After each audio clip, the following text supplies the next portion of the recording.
বাইতুল্লাহ শরীফে অপেক্ষা করবেন। ঈসা আলাইহিস সালাতু ওয়াস সালাম সুদূর শাম থেকে বাইতুল আকসা থেকে সরাসরি বাইতুল্লাহ এসে চলে আসবেন।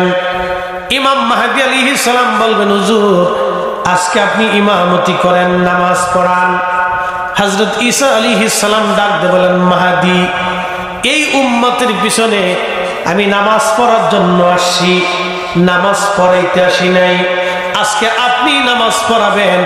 আমি ঈসা যদিও নবী ছিলাম, কিন্তু আখিরি নবীর উম্মত হয়ে দুনিয়াতে আসছি।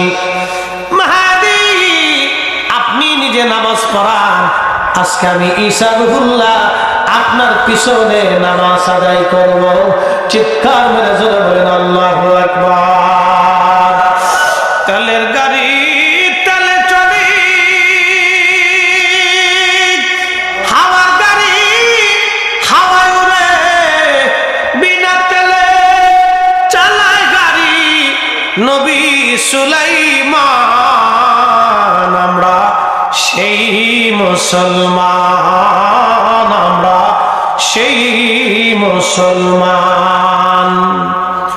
এই নবীর উম্মতের এত দাম। হযরত ঈসা রূহুল্লাহ আলাইহিস সালামের মতো জলিল কদর রাসূল এবং নবী এই উম্মত হয়ে আসার পরেও তিনি হযরত ইমাম মাহদী আলাইহিস সালামের পিছনে নামাজ আদায় করবে। এই জন্য কোরআন কর্তৃক আল্লাহ আমাদের সম্মান দিয়ে দিয়ে আল্লাহ বলেন, কুনতুম খায়রা উম্মাতিন উখরিজাত লিন-নাসি তা'মুরুনা বিল মা'রুফি ওয়া তানহাউনা আনিল মুনকার। আল্লাহ বললেন, ও আমার আখির নবীর উম্মতেরা, আমার হাবিবের উম্মতেরা, তোমরা শুনে নাও, সর্বশ্রেষ্ঠ জাতি তোমাদেরকে বানাইলাম। আদম সফিউল্লাহ থেকে ঈসা রূহুল্লাহ আলাইহিস সালাতু ওয়াস সালাম পর্যন্ত যত নবী রাসূল গত হয়ে গেল, সবার উম্মত থেকে তোমাদের শ্রেষ্ঠত্ব দিলাম, মর্যাদা দিলাম। ওই নবীর কারণে আমাদের আল্লাহ এত বড় মর্যাদা দিলেন, ওই রাসূলের কারণে আল্লাহ এত বড় দাম আল্লাহ আমাদেরকে দিলেন। সিন্নি খাইলাম, মোল্লা চিনলাম না, রাসূলের কারণে এত মর্যাদা আল্লাহ আমাদেরকে দিলেন। বড় আফসোস হলো সত্য, নবী চিনতে পারলাম না। আমরা এমন উম্মত হইছি এখনো মসজিদের জুতা চুরি করি। আমরা এমন উম্মত হইছি এখনো জমিনের আইন নিয়ে ঠেলাঠেলি করি। আমরা এমন উম্মত হইছি বিয়ে বাড়ির খাওয়া নিয়ে মারামারি করি। আমরা এমন উম্মত হয়েছি আল্লাহ এখনো সুদের কারবারি করি।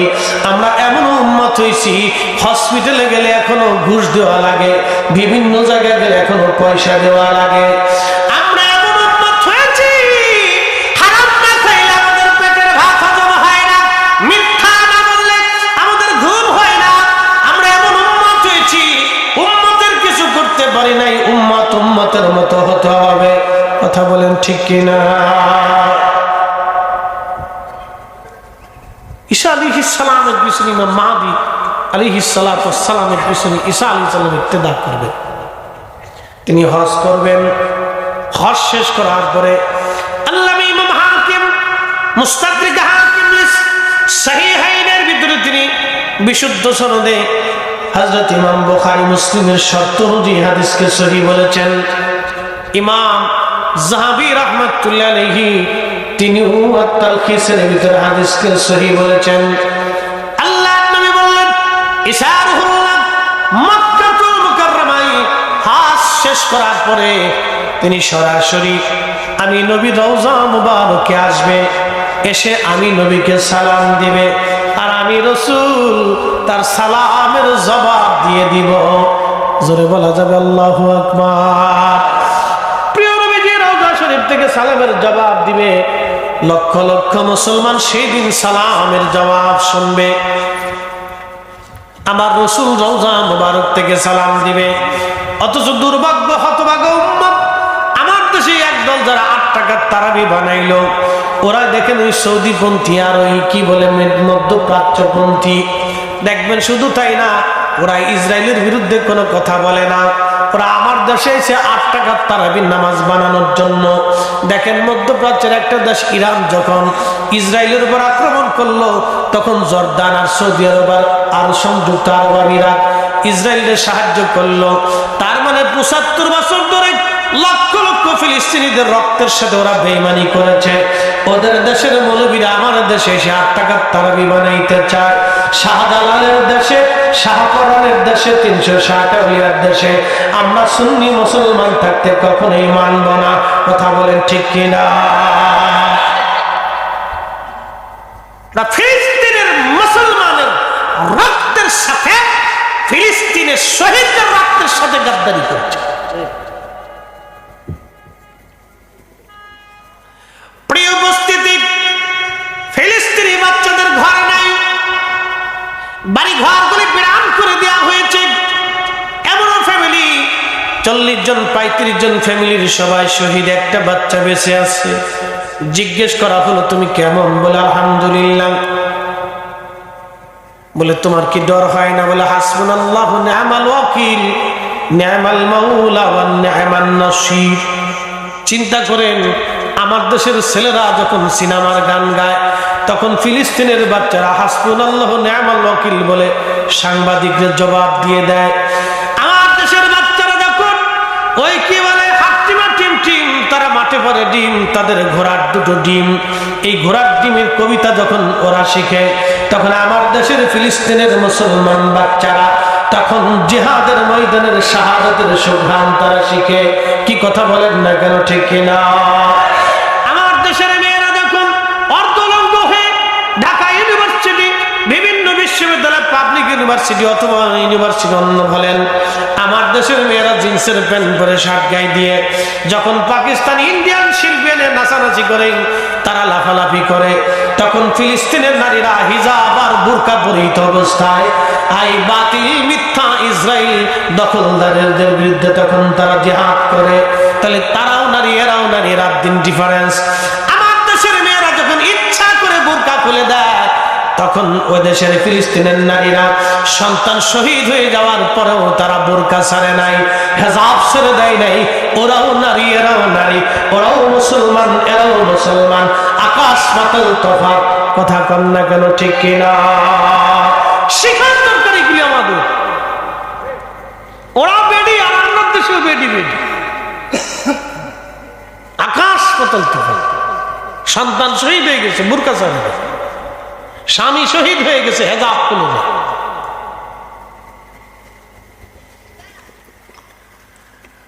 প্রেমাদপুরবাসী, এজন্য ওই জমিন আল্লাহ ঈসা আলাইহিস সালামকে আকাশ থেকে নামাবে। একসাথে বলবেন আল্লাহু আকবার। ওই জমিনটা আল্লাহর মকবুল কেন বুঝে দিতে হবে। ওই জমিনে ঈসা আলাইহিস সালাম আল্লাহ থেকে আসমান থেকে দুনিয়াতে নামাবেন। সেই জমিন, ওই জমিনে ৭০,০০০ নবী রাসূলগণ বিচরণ করেছেন বাইতুল আকসাকে কেন্দ্র করে। ওই জমিনে মিল্লাতের বাবা ইব্রাহিম, সাইয়্যিদুনা ইব্রাহিম আলাইহিস সালাম ঘুমিয়ে আছেন।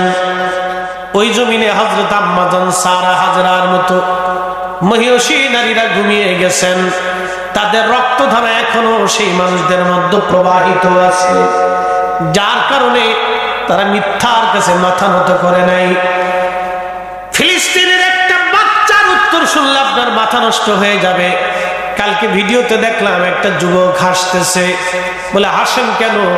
বলে এই খুশিতে হাসি, আমার ফ্যামিলির ভিতরে আমি ছাড়া আর কেউ বেঁচে নেই, সবাই আল্লাহ রাস্তায় শহীদ হয়ে গেছে, তারা জান্নাতে চলে গেছে, এই জন্য আমি খুশিতে হাসতেছি। চিৎকার করে একসাথে বলেন না ইয়া রাসূলুল্লাহ।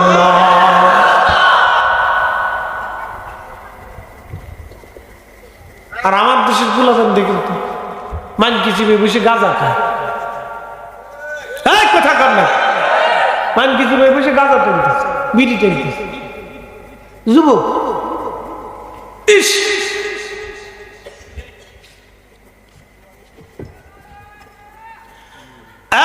শ্রেণী যৌবন যার যুদ্ধে যাওয়ার সময় তার যৌবনের ইবাদত মালিকের কাছে বেশি পছন্দ। সময় মতো যদি কাজ হাসিল করতে না পারেন, আকাশের দিকে তাকায় দেখেন, কোনো কিনারা খুঁজে পাবেন না।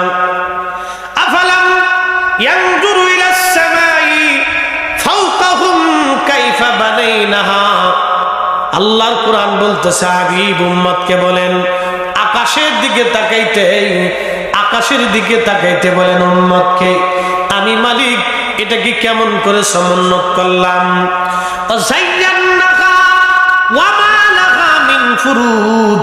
আর আমি আল্লাহ নক্ষত্র দিয়ে সুশোভিত করে দিলাম।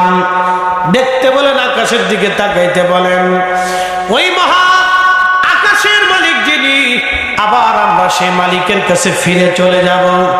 ও নাস্তিকবাদী যারা আছে তারা বলে যে ক্ষুধা দেখি না সেই ক্ষুধা মানি না। নাস্তিকদের যুক্তি খুব সূক্ষ্ম এবং খুবই মারাত্মক। আমার দেশের বহু যুবক আজকে নাস্তিক হয়ে গেছে। আপনি কল্পনা করতে পারবেন আমার দেশের ছেলেরা মেয়েরা সমকামী সদস্য হয়ে যাচ্ছে। ছি ছি ছি, কত পৈশাসী পিচাস আন্দা গান্দা পাচাকাস, যা সমাজে না চলে, রাষ্ট্রে না চলে, ব্যক্তিগত পর্যায়ে না চলে, এর চেয়ে পিছাসি কাজ না পাকি কাজ পৃথিবীতে কি হতে পারে যা কুত্তা বিলাই শিয়াল হাঁস মুরগি গরু ছাগল পর্যন্ত কল্পনা করে না। এগুলি হচ্ছে, এগুলোর জন্য কোটি কোটি ডলার বিদেশ থেকে আসে। কিন্তু দুঃখের বিষয় হলো সত্য, আমার দেশের বহু মা টাকার অভাবে ওষুধ কিনতে পারে, বহু বাবা টাকার জন্য সন্তানকে ভালো চিকিৎসা দিতে পারে না, বহু সন্তান টাকার জন্য বাবাকে ভালো ডাক্তার দেখাইতে পারে না, দুঃখে দুঃখে বাবা মরে যাচ্ছে। অথচ ট্রান্সজেন্ডার সমকামিতা এই হাবি জাবি এই সমস্ত বেহায়াপনা প্রতিষ্ঠিত করার জন্য আমার দেশের কোটি কোটি ডলার নষ্ট হচ্ছে, কিন্তু অসুস্থ ব্যক্তির সেবা চিকিৎসার জন্য কোনো ডলার ব্যয় হচ্ছে না। এই সব ইহুদিদের কারসাজি। কথা বলেন ঠিক না বেটা? সতর্ক যদি না হন তা আগামীতে পস্তাইতে হবে। দিন এমনি যাবে না, আমাদের যার যার অবস্থান থেকে তাকে সতর্ক হতে হবে। বলেন তো একটা ছেলে প্রত্যেক দিন যদি গাঁজা খায়, নেশা করে, বাবা খায়, তো খাই কি করবে? পারমাণবিক বিজ্ঞানী হবে, বড় ডক্টর হবে? তোর জীবনটা কি হইল? তেজপাতা, তেজপাতা তো কাজে লাগে। কি কথা কন দেখা, তেজপাতা কি কাজে লাগে না? এটা বিরাট কাজে লাগে।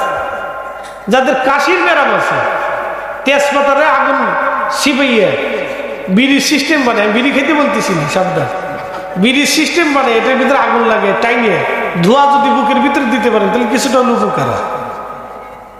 বুঝতে পারছেন?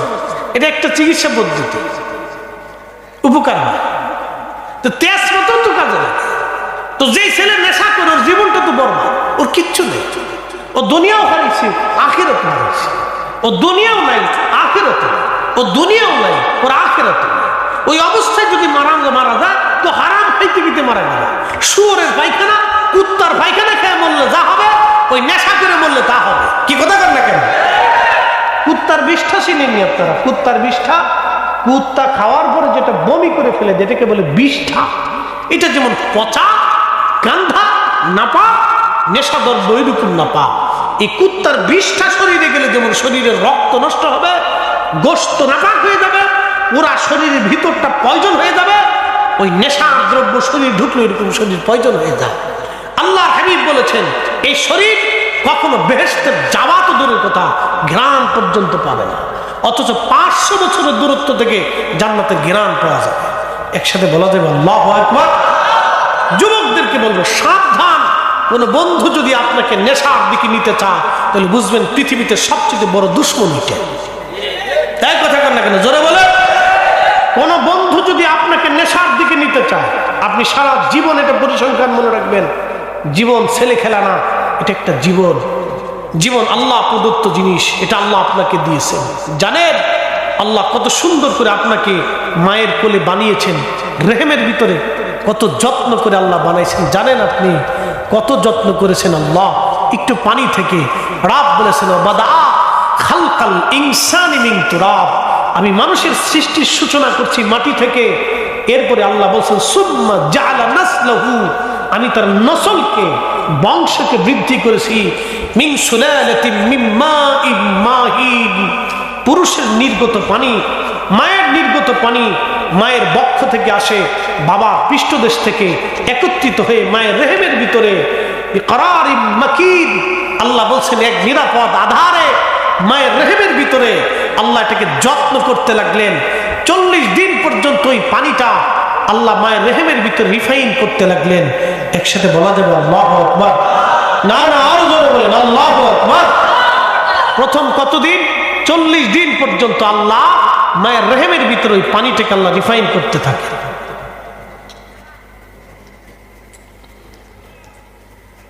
সূরা মুমিনের তাফসীরে আরো বিশদ আসছে।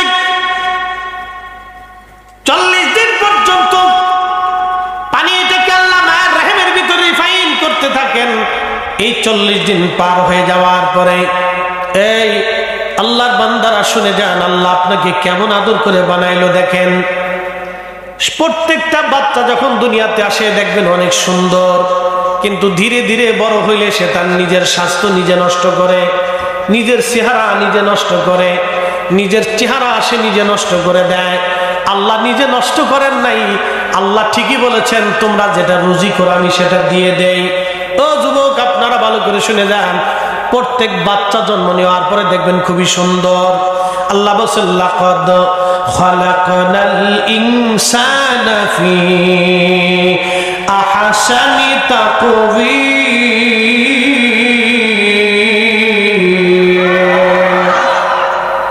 তুমি রহমান, তুমি মেহেরবান, বলেন তুমি রহমান, তুমি মেহেরবান। অন্ধ গাহে না শুধু তোমারই গুণগান, অন্ধ গাহে না শুধু তোমারই গুণগান, বুঝে বুঝে না তবু শান। তুমি রহমান, তুমি মেহেরবান, তুমি রহমান, তুমি মেহেরবান। আল্লাহ বললেন মানব জাতিকে আমি সুন্দর অবয়ব দিয়ে সৃষ্টি করলাম, সুন্দর করে আমি আল্লাহ মানুষ বানাইলাম। দেখেন প্রত্যেকটা শিশু জন্ম নেওয়ার পরে দেখবেন তাকে খুব সুন্দর দেখা যায়, খুব সুন্দর মোলায়েম, তার নখগুলি সুন্দর, চোখগুলি সুন্দর, ঠোঁটগুলি সুন্দর, চেহারা খুবই সুন্দর, তার স্বাস্থ্যগুলি সুন্দর, পাগুলি সুন্দর, সুন্দর করে আল্লাহ দুনিয়াতে বানায়। বড় হয়ে যাওয়ার পরে আপনার চেহারা নষ্ট হলো কেন? নষ্ট হওয়ার তো কথা না। আপনারা আলেমদের দিকে তাকায় দেখেন, আলেমদের চেহারার দিকে তাকালে নূর চমকায়। কি জন্য জানেন? 1 নাম্বার 5 ওয়াক্ত নামাজ, 2 নাম্বার 5 ওয়াক্ত ওযু।